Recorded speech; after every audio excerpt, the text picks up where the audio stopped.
Hi there, in this video, we'll be discussing stock market trends. The stock market can be volatile and unpredictable, but understanding current trends can help you identify potential investment opportunities.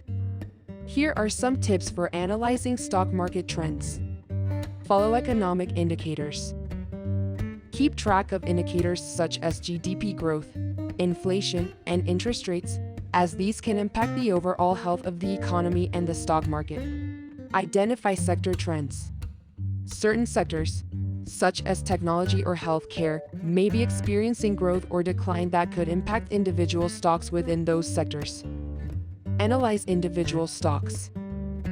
Conduct fundamental analysis on individual stocks to identify undervalued or overvalued companies that could present investment opportunities. Follow news and events.